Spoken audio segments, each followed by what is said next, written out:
Hi, Jenny Stone here from HR Shield with your HR Rescue. Each day we get hundreds of questions from our clients and other small and mid-sized business owners about some of the most common HR issues. We figured if they have those questions, you might too. So let's provide a lifeline and share our answers to some of the most common scenarios. Many employers have been experiencing an increase in the number of requests to bring service and emotional support animals to work as a reasonable accommodation under the Americans with Disabilities Act, ADA. Although Title I of the ADA, which governs the employment relationship, does not specifically reference animals as an accommodation, they may be required in a number of circumstances.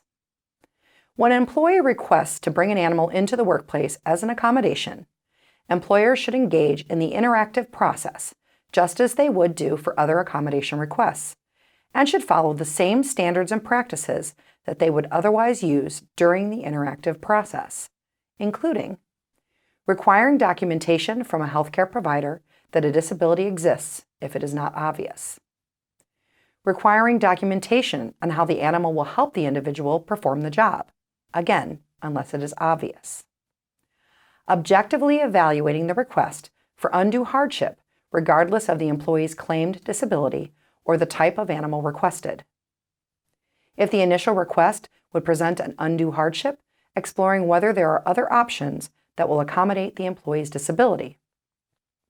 Considering safety and health concerns or threats, including those that affect other employees, customers, and guests in the workplace, and documenting all stages of the interactive process.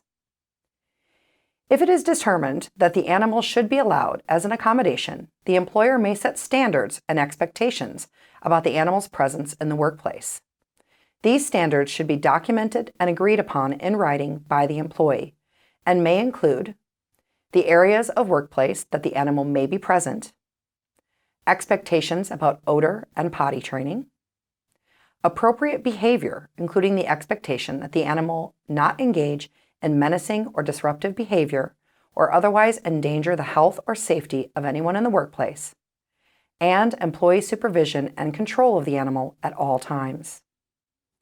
Like all accommodations, the employer should continue to monitor both the effectiveness of the accommodation and the impact on the workplace.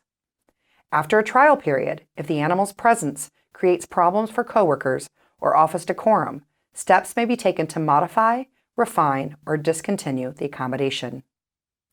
Unless required by state law, service animals in public accommodations need not be identified with a vest or other item.